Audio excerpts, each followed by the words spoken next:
El mundo se divide en dos tipos de personas, los que aman la Fórmula 1 y los que no la entienden. Pero en medio hay quienes disfrutan verla, aunque no comprendan del todo sus reglas, estrategias o qué hace que algunos pilotos sean mejores que otros.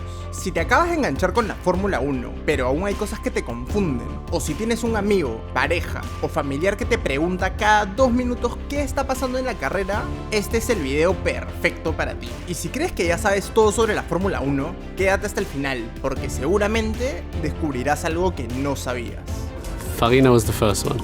En este video te voy a explicar todo lo que necesitas saber, desde las reglas básicas hasta los detalles más complejos, para que entiendas este deporte como un verdadero experto. Y para esta ocasión tan especial, se han sumado 3 creadores de contenido muy conocidos que me ayudarán a explicar algunos de los temas que veremos. Así que empecemos desde lo más simple. ¿Qué es realmente la Fórmula 1 y por qué es tan especial?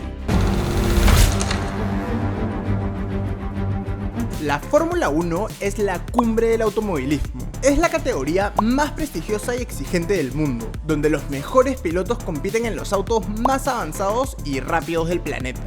Pero la Fórmula 1 no es solo velocidad, es estrategia, tecnología y precisión al límite. Y, aunque es un deporte, también es un espectáculo. Además, hay algo que nunca debemos olvidar. La Fórmula 1 sigue siendo peligrosa. Y aunque los avances en seguridad han sido enormes, los pilotos siguen arriesgando la vida en cada carrera.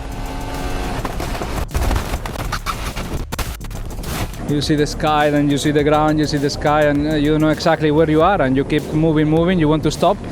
Then the car stopped, I saw a little space to go out, and I said I go out quickly. Ahora bien, es la máxima categoría del automovilismo, pero ¿por qué se llama Fórmula 1? El nombre viene de la palabra fórmula, que se refiere al reglamento que todos los autos deben cumplir.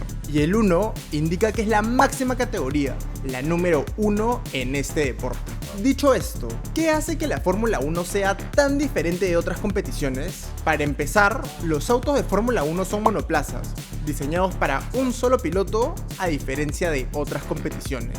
Además, no tiene techo ni guardabarros, lo que los hace más ligeros y más veloces. Otra gran diferencia es que cada equipo diseña su propio auto, en lugar de usar modelos estándar como en otras categorías. Y, por supuesto, es la categoría más avanzada tecnológicamente, con autos que superan los 350 km por hora y generan fuerza G que pondrían a prueba hasta los pilotos de combate. En resumen, es la combinación perfecta entre ingeniería, talento y espectáculo.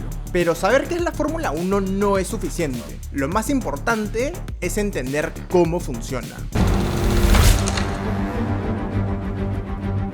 Si alguna vez viste una carrera, es probable que te hayas preguntado ¿por qué algunos pilotos celebran con tanta emoción si ni siquiera ganaron? Ocon y Gasly también, ¿no? Gran carrera, Esteban Ocon. Chapeau para Esteban Ocon, se lleva 18 puntos para el campeonato y Pierre Gasly 15, 33 puntos para el equipo Alpine. Miren cómo festejan como el campeonato del mundo, merecidísimo. ¿Cómo es posible que alguien que terminó tercero festeje como si hubiera ganado el campeonato mundial? Steve on the podium, baby. Bueno, en la Fórmula 1, ganar una carrera es importante, pero lo que realmente importa es la suma de puntos a lo largo de la temporada. Cada posición cuenta y un segundo o tercer puesto puede ser clave para el campeonato. Cada temporada tiene un calendario de carreras llamadas grandes premios que se celebran en distintos países. En cada uno, los pilotos suman puntos según su posición y, al final del año, el que tenga más puntos se convierte en campeón del mundo. Pero, ¿cómo se reparten los puntos? Esto y cómo funciona el formato de las carreras sprint nos lo explicará nuestro primer invitado del video Skyline Racing en breves momentos. Por ahora, solo te diré que los 3 primeros van al podio, que es donde se celebra la victoria. Probablemente hayas visto esto: los 3 reciben un trofeo y festejan con champaña. Charles Leclerc will be exposed to tonight.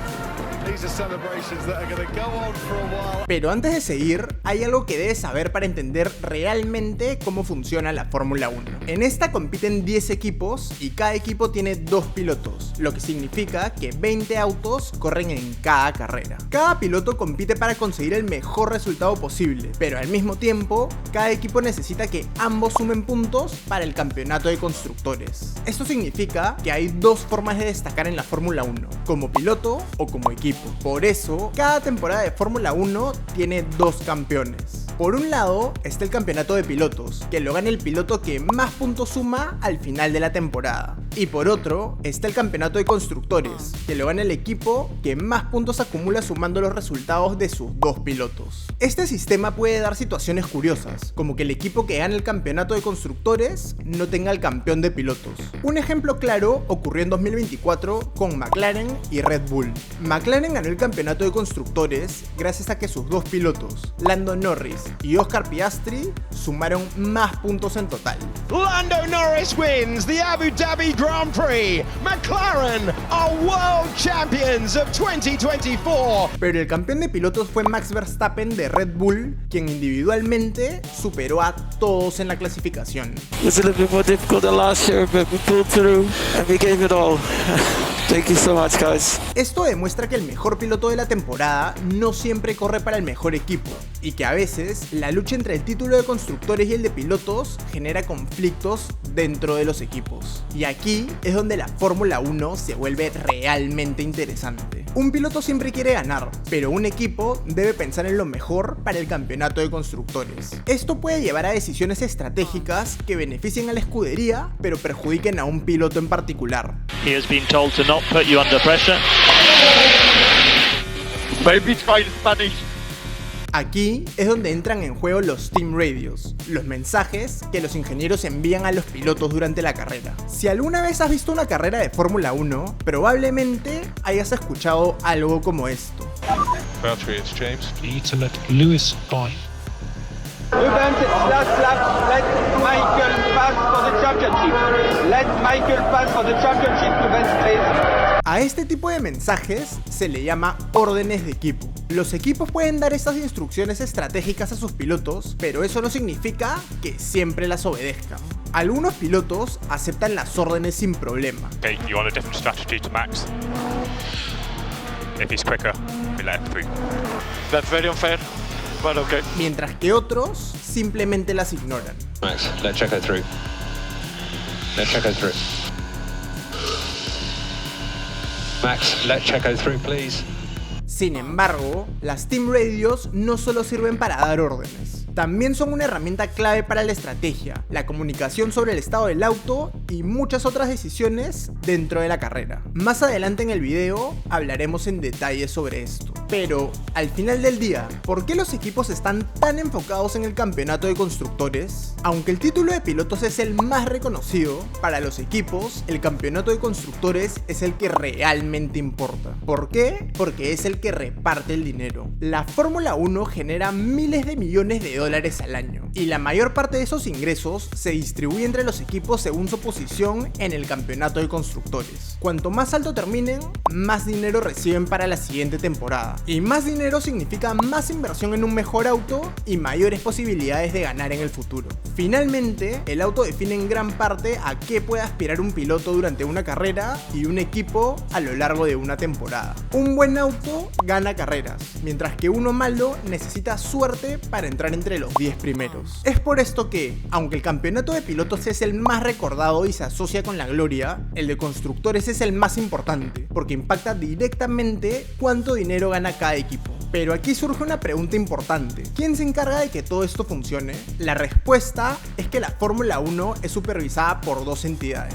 La FIA, que es la encargada de las reglas deportivas y técnicas, como la seguridad y las sanciones. Y Liberty Media, la empresa estadounidense que posee los derechos comerciales de la Fórmula 1 y gestiona su negocio, incluyendo contratos, transmisiones y acuerdos publicitarios. Y aunque la idea es que trabajen juntas, a veces hay conflicto de intereses entre ambas. La FIA quiere que la Fórmula 1 sea justa y segura, mientras que Liberty Media quiere que sea un espectáculo rentable. Y antes de meternos en las carreras en sí, nuestro amigo Skyline Racing nos explicará cómo funciona un fin de semana de gran premio. Pero antes, si es que te está sirviendo este video, suscríbete.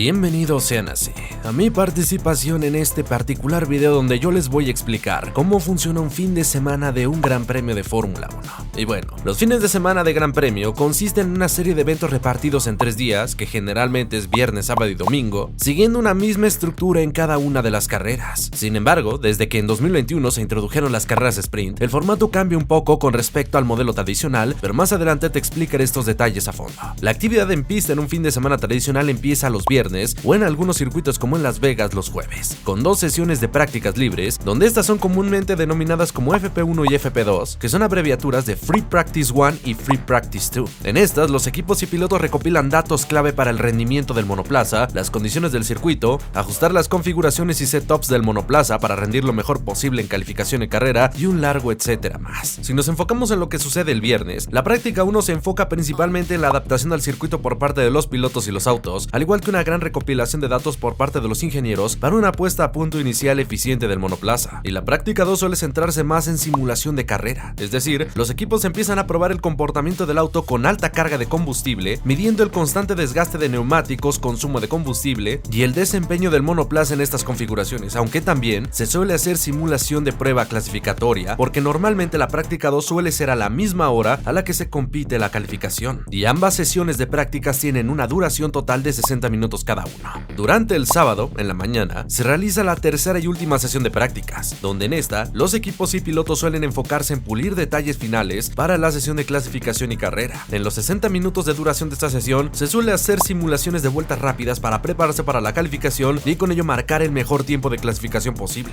Y unas horas más tarde, empieza la sesión de clasificación, la cual define el orden de salida de los pilotos para la carrera del domingo, y esta se divide en 3 rondas eliminatorias: Q1, Q2 y Q3. La Q1 participan los 20 pilotos de la parrilla y cuentan con 18 minutos para marcar el mejor registro posible. Y al final de esta ronda, los 5 pilotos con peores tiempos son eliminados y ocuparán las últimas casillas de la parrilla el domingo, es decir, de las posiciones 16 a la 20. La Q2 repite la misma dinámica, pero únicamente con los 15 mejores tiempos de la sesión anterior, y en este caso, el tiempo de duración de la sesión se reduce a 15 minutos. Y una vez más, los 5 pilotos con el peor tiempo son eliminados, y estos ocuparán los puestos de casilla de las posiciones 11 a la 15 respectivamente, y los 10 pilotos más rápidos compiten en la Q3, la cual solamente dura 12 minutos, donde el objetivo es ser el más rápido y conseguir la pole position, es decir, el primer lugar de la parrilla de salida. Los demás ocuparán del segundo al 10º lugar correspondiente a su tiempo de clasificación. Y una vez determinado el orden, se compite la carrera principal, que esta debe de cubrir una distancia de 305 kilómetros aproximadamente, o una duración máxima de 2 horas, lo que termina determinando la cantidad de vueltas en función de la extensión de cada circuito. Hay algunos cuya distancia es un poco más larga, o circuitos como por ejemplo Mónaco, cuya distancia total es menor a los 305 kilómetros. Por esto la cantidad de vueltas entre los grandes premios varían mucho dependiendo de la longitud de la pista. No es lo mismo una que mide 4 kilómetros a una que mide 7. Los pilotos por su parte iniciarán la competencia en el orden establecido el día anterior en la clasificación y sumarán puntos las 10 primeras ubicaciones. Además, el reglamento de la Fórmula 1 obliga a los pilotos y equipos a cambiar por lo menos una vez el compuesto de neumáticos a lo largo de la carrera, y no pueden usar el mismo compuesto, sino que tienen que utilizar al menos 2. No puedes hacer toda la carrera con el neumático duro, con el neumático medio, con el neumático blando. Tienes que alternar el uso de alguno de estos 2 neumáticos dependiendo de la estrategia que lleves en ese momento.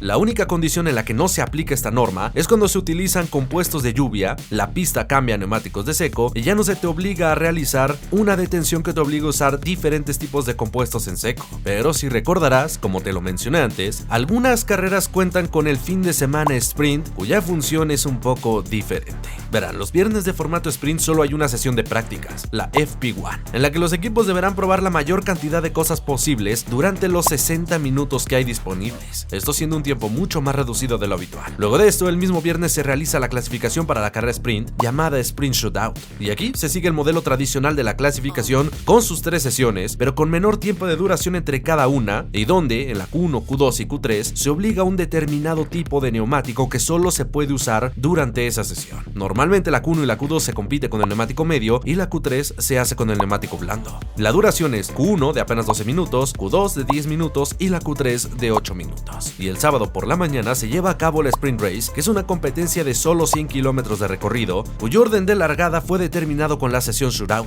y en esta ocasión solamente los 8 primeros pilotos que terminen en esta carrera suman puntos para el campeonato de pilotos. Durante Durante ese mismo día, pero más adelante, se lleva a cabo la clasificación oficial para el Gran Premio en su formato tradicional, con la Q1, Q2 y Q3 en sus duraciones normales para determinar el orden de largada del día domingo. Y la carrera principal se celebra este mismo día, de igual manera como en los fines de semana tradicionales. Y para 2025, los fines de semana sprint tendrán lugar en China, Miami, Bélgica, Austin, Sao Paulo y Qatar. Con esto termina mi participación, agradezco a F1 al Cubo por la invitación, y si quieres conocer un poco más del contenido de la voz que te está hablando, te invito a seguirnos en nuestro canal de YouTube de Skyline Racing. Un saludo, disfruten el resto del video. Gracias a ti, Skyline. Ahora vamos con uno de los elementos más importantes de este deporte, que en más de una ocasión han definido carreras y hasta campeonatos mundiales: las estrategias en carrera. En la Fórmula 1 no siempre gana el auto más rápido. Las estrategias juegan un papel clave en el resultado de cada carrera, y los equipos deben tomar decisiones en tiempo real para maximizar sus posibilidades de éxito. Una estrategia bien ejecutada puede conseguir que un auto lento consiga una victoria. Pierre Gasly has pitted, so no need for the swap around. Tell your driver this has actually worked for him. Oh my God! What did you do? What did you do? Mientras que un mal cálculo puede arruinar una victoria segura. Box now, box now, box for hard. Stay out, stay out, stay out. Uno de los factores más importantes en una estrategia es el uso de neumáticos. Cada fin de semana, Pirelli, el proveedor oficial de neumáticos, selecciona 3 compuestos diferentes de su gama de 6 opciones, desde el C1 hasta el C6, o sea, desde los más duros hasta los más blandos. Por esto, al comienzo de la carrera, verás algo así.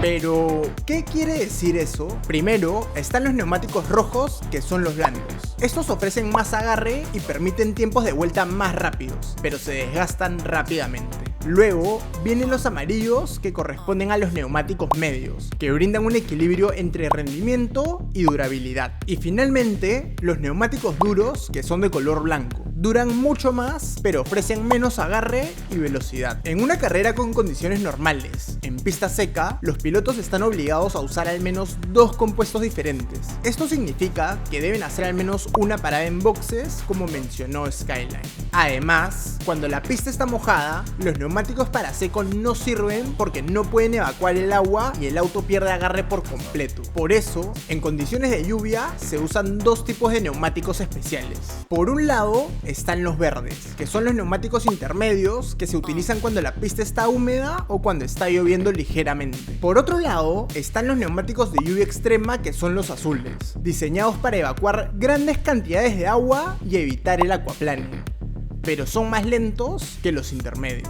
Ahora, si la lluvia se detiene y la pista empieza a secarse, seguir con neumáticos de lluvia puede ser un desastre, porque se sobrecalientan y pierden rendimiento rápidamente. La elección del neumático correcto en el momento adecuado puede ser la diferencia entre ganar una carrera o quedar atrapado entre los últimos puestos. Sin embargo, la estrategia de neumáticos no es tan simple como parece. Aquí entra en juego la degradación. Los neumáticos no solo se desgastan con el tiempo, también pierden rendimiento a medida que la goma se calienta y se deteriora. Y en un caso extremo, las llantas pueden llegar a explotar.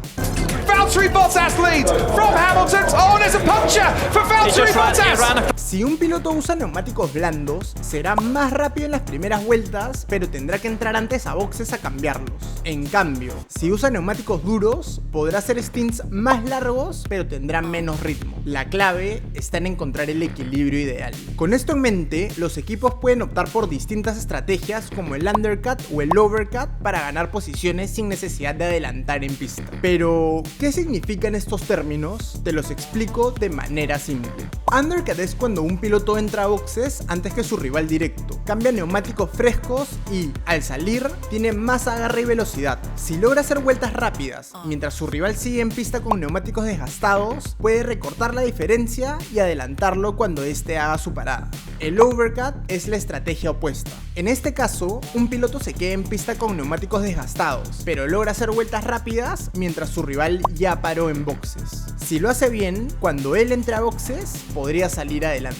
Elegir entre undercut y overcut depende de cuánto se estén degradando los neumáticos y qué tan rápido es el auto en ese momento de carrera. Además, hay otros factores estratégicos en juego, como el uso del DRS, la gestión del combustible y el sistema de recuperación de energía, también conocido como ERS. Por su parte, el DRS o Drag Reduction System es un sistema que permite a los pilotos abrir una parte del alerón trasero para reducir la resistencia al aire y aumentar su velocidad en las rectas.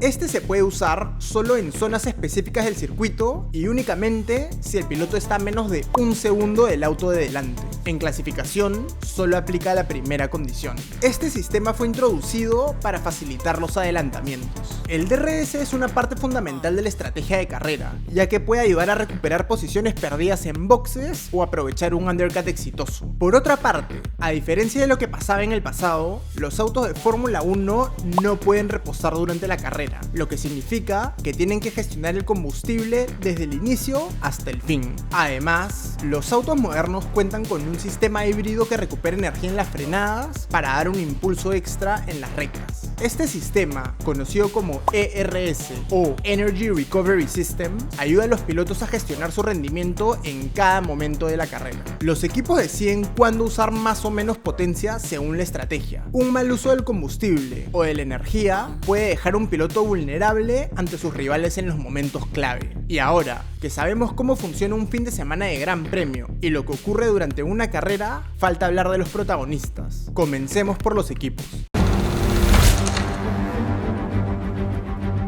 Un equipo de Fórmula 1 no es solo un grupo de mecánicos y dos pilotos. Detrás de cada auto hay cientos de personas trabajando para que todo salga a la perfección. Desde la estrategia en pista hasta el desarrollo de cada pieza del monoplaza, cada miembro del equipo cumple un rol crucial. Pero, además de los pilotos titulares, ¿quiénes son los que hacen que todo esto funcione? Director del equipo, es el líder de la escudería. Toma las decisiones más importantes, desde la selección de pilotos hasta la elección del proveedor de motores. Se encarga de manejar la relación con la FIA, con los patrocinadores y con los ingenieros.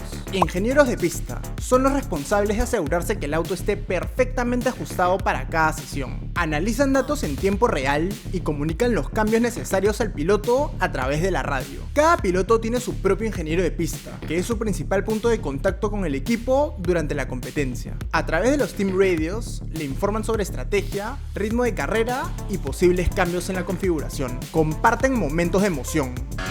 Oh my Lord, Max! Oh my God! Yes! Oh my God! Comparten otro tipo de emociones.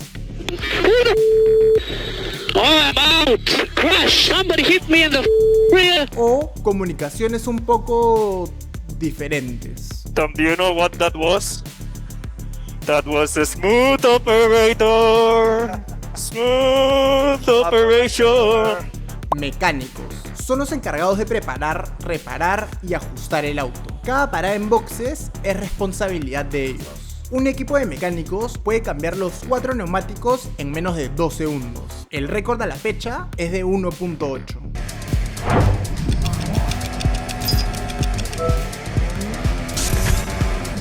Lo que puede marcar la diferencia entre ganar o perder una posición. También son los primeros en actuar si el auto sufre daños durante la carrera. En clasificación, deben trabajar contra el reloj si un piloto chocó, ya que hay que reparar el auto antes de la siguiente sesión. Estrategas son los cerebros detrás de cada decisión en carrera. Analizan datos en tiempo real y deciden cuándo hacer paradas en boxes, qué neumáticos usar y cómo responder a los movimientos de los rivales. Además, si un piloto tiene un choque o una sanción, ellos son los encargados de responder ante estas situaciones con una nueva estrategia. Los estrategas tienen segundos para tomar decisiones que pueden cambiar el resultado de la carrera. Aerodinamistas son los ingenieros encargados de diseñar cada parte del auto para optimizar la aerodinámica. En la Fórmula 1 moderna, la aerodinámica lo es todo. Su trabajo incluye diseñar el alerón delantero y trasero para generar carga aerodinámica, optimizar los flujos de aire para reducir la resistencia y aumentar la velocidad en rectas y asegurar que el auto funcione bien en diferentes circuitos.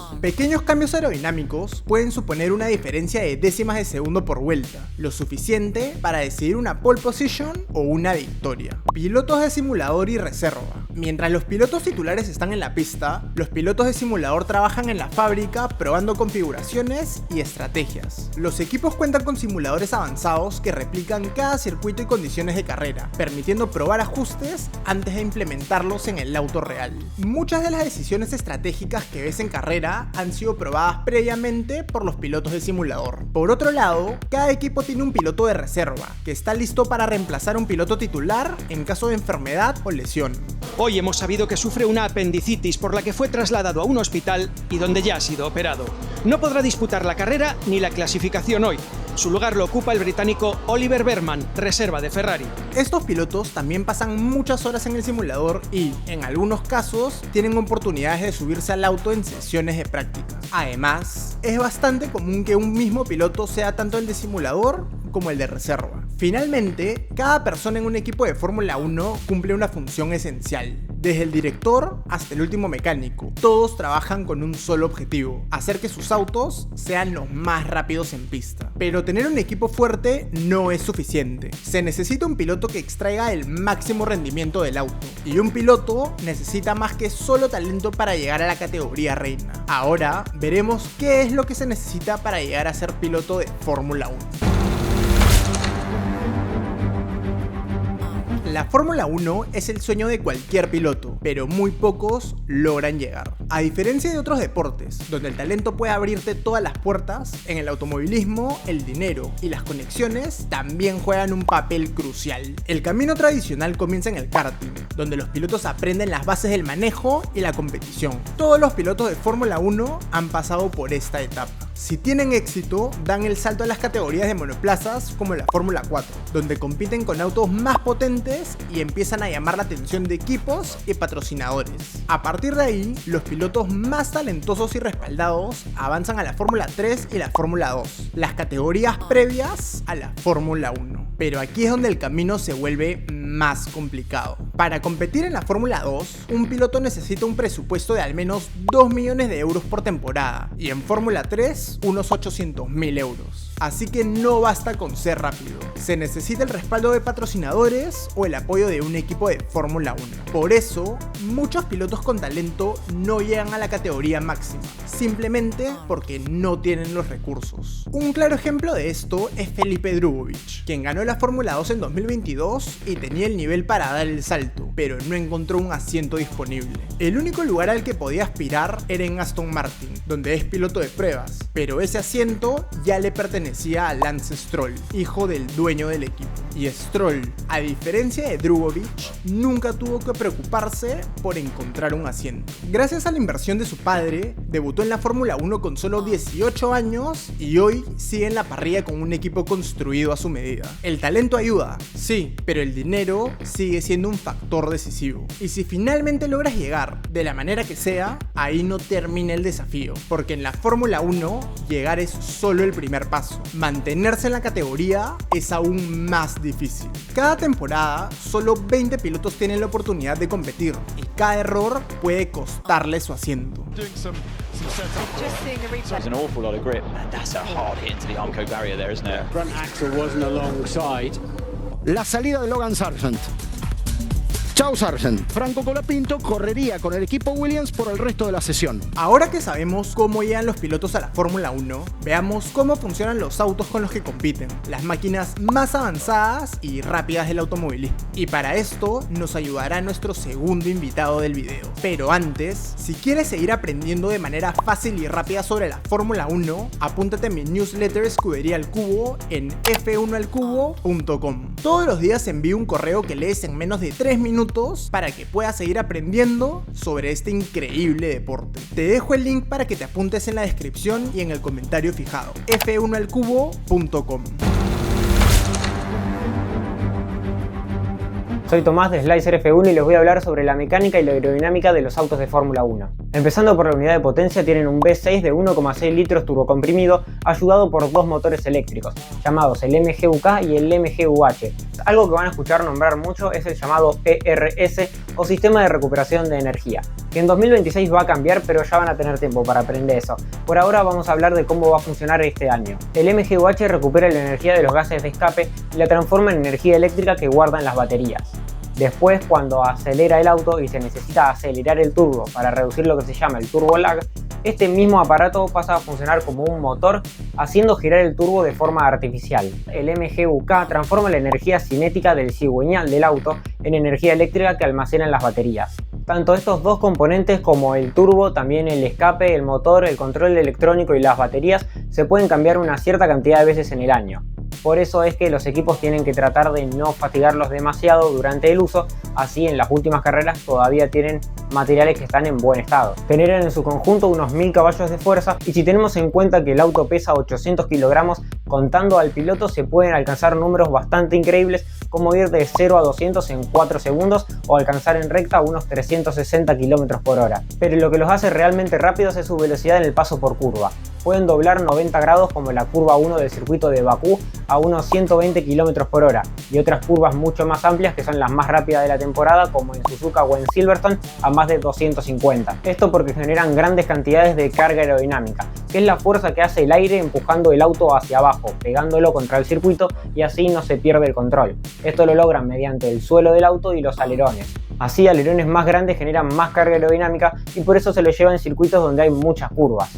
En contraparte, alerones más grandes también generan más drag o resistencia del aire al avance del auto. Y esto es un problema sobre todo en las rectas de los circuitos, ya que los autos quieren ir muy rápido pero al chocarse con el aire se van frenando, por lo que se limita la velocidad punta. Así los equipos tienen que ver qué es lo que les conviene, si ser muy rápidos en las rectas o si ser más rápidos en las curvas. El mejor auto siempre va a ser aquel que pueda maximizar ambas partes, pero para esto los equipos compiten entre sí para ver quién trae las mejores innovaciones que les permitan tener estas características. Se debe hacer siempre dentro del reglamento de la FIA, que estipula qué son las cosas que se pueden hacer y cuáles son las que no, para que nadie haga, por ejemplo, un auto volador, que en Mercedes en 2020 estuvo bastante cerca. Estas normativas cambian cada algunos años. Por ejemplo, en 2026 vamos a tener un cambio tanto de los motores como de la aerodinámica de los monoplazas. Sin ir muy lejos, también tenemos la suspensión, que afecta tanto la mecánica como la aerodinámica del auto, el motor, que define la aceleración y la velocidad punta, y también el freno del auto.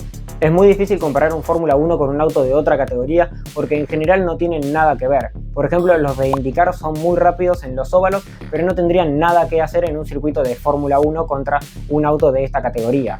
Después tenemos los del campeonato de resistencia, que aunque sí corren muchísimas más horas, son mucho más pesados por esta razón y mucho más lentos que los Fórmula 1. Por último, dentro de los materiales tenemos de todo. Lo más conocido es probablemente la fibra de carbono, porque de eso están hechos los autos. En la parte exterior son todo fibra de carbono, porque es liviana y muy resistente. Gracias a Slicer por ayudarnos con la parte técnica, que claramente se nota que dominas a la perfección. Ahora, luego de toda esta información, nos toca hablar de un tema un poco más sencillo, pero igual de importante. Y para eso, nos va a ayudar nuestra última invitada del video, Pachu Zubiri. Buenas, soy Pachu Zubiri. ¿Viste que todo el mundo está re loco con la Fórmula 1 y parece que saben muchísimo del deporte? Bueno, primero que nada te aseguro que no saben un carajo. Y después te voy a dar una muy buena guía sobre las normas y regulaciones de Fórmula 1, así cuando te sientes a ver la carrera entiendas absolutamente todo lo que está pasando. Desde la creación de la Fórmula 1 en 1950 las reglas han cambiado muchísimo. Muchas de estas son para promover la seguridad. Fíjate que hace relativamente poco Zhou salió volando como un fidget spinner y no le pasó nada. Si vos te sentás a ver la tele o una carrera, desde Fórmula 1 hasta el karting vos vas a ver banderas. Esta es una de las simbologías más antiguas que tiene la Fórmula 1 y depende de su color es lo que está pasando en la pista, así que déjame que te las explique. La bandera a cuadros indica el final de una práctica, una clasificación o una carrera. Es la que vos ves en los dibujitos animados o en películas como en Cars, y en la televisión cuando vos la prendés generalmente la tiene algún famoso que está ondeando o bueno, intentando ondearla. Si vos ves que ponen bandera roja se frena todo en seco, sea clasificación, práctica o carrera. Esto es porque hubo un accidente serio o las condiciones climáticas realmente no dan para más y no se puede seguir corriendo. Y atento ahora porque la bandera amarilla la vas a ver muchísimo. Similar a la tarjeta de fútbol, por ejemplo, indica una advertencia, un peligro en pista puede ser, por ejemplo. Cuando hay una bandera amarilla, los autos no pueden adelantar a menos que el coche que tengan adelante esté dañado. Pero lo que tenés que tener en cuenta es si hay una sola amarilla o si ves a un tipo ondeando dos. Si hay dos, los pilotos pueden frenar el auto, generalmente porque el peligro en pista es mayor. Un ejemplo que se me ocurre es si se obstruye la totalidad del trazado, la totalidad de la pista. Y si pensaste que acá se terminan las amarillas, pues no, mi ciela, tenemos dos más. Si la bandera amarilla dice SC, significa que sale el auto de seguridad, el safety car. Lo mismo si dice VSC, es el virtual safety car. No te lo voy a explicar, pero quédate con que tienen que disminuir la marcha. Siguiendo los colores del semáforo, el verde indica que está todo ok, terminó el peligro y se puede seguir lo que sea que se estaba corriendo. En sí, con esta información puedes interpretar el 80% de las carreras. Siempre va a haber alguien que te diga que no, que todas las banderas son re importantes, pero haceme caso. No, estas son las que salen generalmente. Con eso dicho, empiezo mi speedrun de todas las banderas que faltan. Azul es por si viene un piloto muy lento y tiene otro detrás que va más rápido, para que se corra y no haya un accidente en pista. En clasificación en práctica se usan cuando salen del pit o se están preparando para marcar el tiempo de vuelta y tienen a alguien atrás. La amarilla con franjas rojas, porque no era suficiente con tener 800 amarillas, es para cuando una zona está resbaladiza por agua o por aceite. Negra con naranja en el centro es que te vayas a boxes porque tu auto está roto y es un peligro para el resto. La blanca señala que hay un vehículo más lento en la pista, como si fuese una ambulancia. La negra y la blanca, pero la que no es a cuadros, es por comportamiento antideportivo o peligroso, que no es una sanción pero sí una llamada de atención. Por último, la bandera negra es la de descalificación. Sacando la negra, amarilla con rayas rojas, verdes y a cuadros, si no respetan estas banderas reciben una penalización. ¿Es eso que aparece arriba en la transmisión que le van sumando los segundos? Bueno, eso. ¿Viste que dijimos que hay banderas amarillas que tienen escrito SC o VSC? Bueno, es para el safety car o virtual safety car. Son dos mecanismos utilizados para reducir la velocidad en caso de que haya una situación de peligro y no poner en riesgo la vida de los pilotos. Empecemos por el safety car. Fue introducido en la Fórmula 1 en 1973 y entra a la cancha cada vez que hay algún pequeño accidente o peligro en pista. Es como que neutraliza la carrera, haciendo que todos los pilotos se pongan en filita y ninguno se adelante. En criollo, y para que lo entiendas cuando te sientes a ver la carrera, vos vas a ver que sale un auto normal, muy parecido a los que vos ves en la calle y que van todos en fila atrás. Y puede resultar medio trágico para la estrategia. Vos imaginate que capaz el primer piloto estaba sacando un montón de segundos y de repente tiene al del segundo puesto juntito otra vez. Y ya que estamos, y porque yo cuando empecé a ver la Fórmula 1 también tuve la duda, me veo en la obligación de decirte que estos autos, los safety car, también han chocado.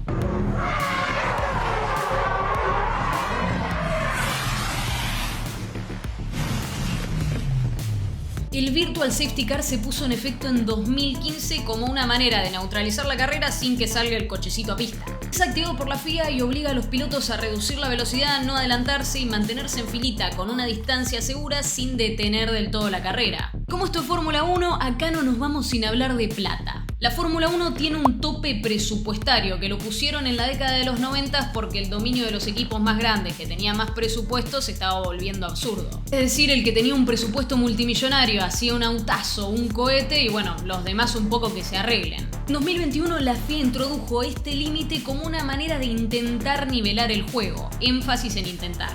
En principio el presupuesto se fijó en 145 millones de dólares para 2021 con la idea de reducirlo a 140 millones en 2022 y 135 millones en 2023. Pero ya para 2022 alguien se pasó, Red Bull. La infracción se clasificó como menor porque se pasaron menos del 5% del tope, pero se llevaron una multa de 7 millones, les redujeron el tiempo en el túnel de viento y las pruebas de flujo de aire para 2023. Tampoco les importó mucho porque ganaron el campeonato de constructores de ese año. Volviendo un poco, la realidad es que este tope presupuestario tampoco es que puso todo en igualdad de condiciones. Y hay quienes están en contra de él, diciendo que ponerle un límite a la plata también limita el desarrollo tecnológico, que era como una de las cosas principales que tenía la Fórmula 1.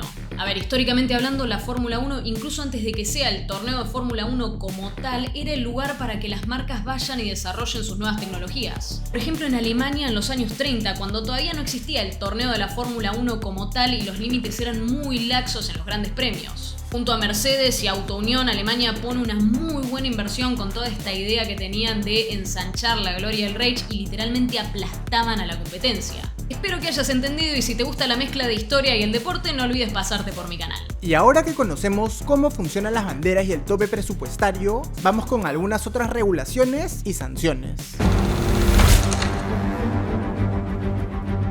En la Fórmula 1 no todo se trata de ser el más rápido. Existen muchas reglas que los pilotos y equipos deben seguir, y si las incumplen pueden recibir penalizaciones que afecten su carrera o incluso su posición en el campeonato. La primera regla es con respecto a los límites de pista. Cada circuito tiene líneas blancas que delimitan los límites de la pista. Si un piloto coloca las 4 ruedas fuera de esas líneas, se considera que ha excedido los límites de pista. Pero, ¿por qué esto es un problema? Porque salirse de los límites puede dar una ventaja, ya que a veces permite tomar las curvas con mayor velocidad. Por eso, la FIA sanciona este tipo de maniobras de la siguiente manera. En clasificación, si un piloto supera los límites de pista, se le anula el tiempo de vuelta. Por otra parte, en carrera hay un margen de 3 avisos. Si un piloto excede los límites más de 3 veces, recibe una penalización de 5 segundos.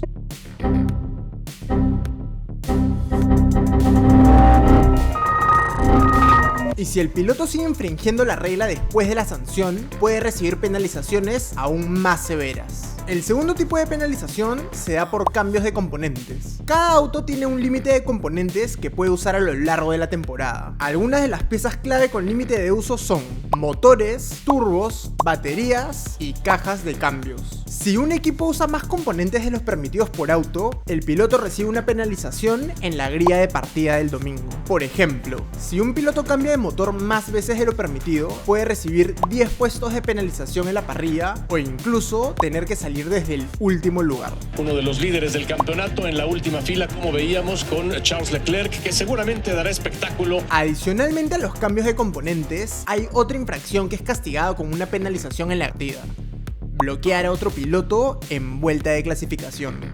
Gasly almost just swipes into the back of him and Carlos there. Si un piloto entorpece la vuelta rápida de otro competidor, la FIA puede sancionarlo con puestos en la parrilla de salida, generalmente de 3 a 5 posiciones dependiendo de la gravedad de la infracción. Además, existen las penalizaciones en carrera. Durante una carrera, los pilotos pueden ser sancionados por diferentes razones como chocar contra un auto, ganar una posición de forma ilegal, ignorar banderas amarillas, entre otras. Y para estas infracciones, las penalizaciones más comunes son 5 o 10 segundos. Estos se suman al tiempo total de carrera o se cumplen en la siguiente parada en boxes. Drive-thru. El piloto debe pasar por el pit lane sin detenerse y pierde muchísimo tiempo. Stop and go de 10 segundos. El piloto entra a boxes, se detiene sin que nadie toque el auto durante 10 segundos y luego continúa con la carrera. Finalmente está la bandera negra que, como comentó Pachu, significa descalificación inmediata. Por otro lado, como dije al inicio del video, estas regulaciones son establecidas por la FIA, que se encarga de definir cada año los límites técnicos, deportivos y financieros de la categoría. Y más allá de las sanciones, la Fórmula 1 sigue siendo un deporte muy peligroso. Los autos alcanzan velocidades de más de 350 km por hora y aunque la seguridad ha evolucionado con los años, los pilotos siguen arriesgando sus vidas en cada carrera.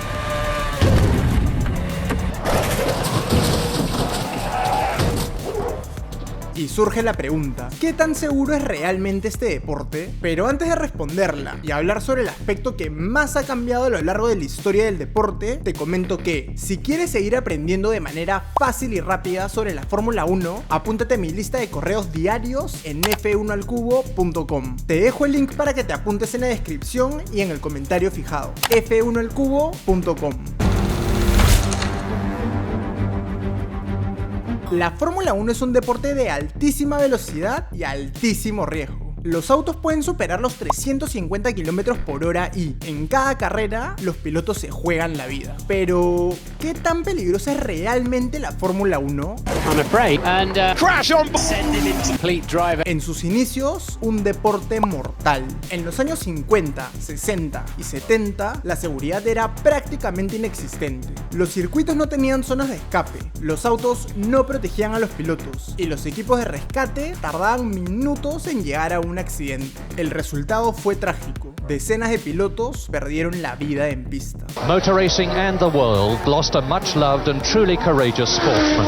when Gilles Villeneuve, fighting to improve his starting grid position, hit the March car of Jochen Mass. Ayrton Senna, 3 times World Motor Racing champion, has died after crashing during the San Marino Grand Prix. French Formula One driver Jules Bianchi has died of injuries suffered during last year's Japanese Grand Prix. Pero con cada tragedia, la Fórmula 1 aprendió y evolucionó. Hoy en día es más segura que nunca gracias a una combinación de tecnología, ingeniería y regulaciones estrictas. Uno de los avances más importantes en la seguridad de la Fórmula 1 fue el Halo o Halo, introducido en 2018. Es una estructura de titanio colocada sobre la cabina del piloto, diseñada para proteger su cabeza en caso de un impacto. Y a pesar de que el objetivo era cuidar a los pilotos, muchos los criticaron al principio. I think as soon as I have that thing on my car, I don't like it.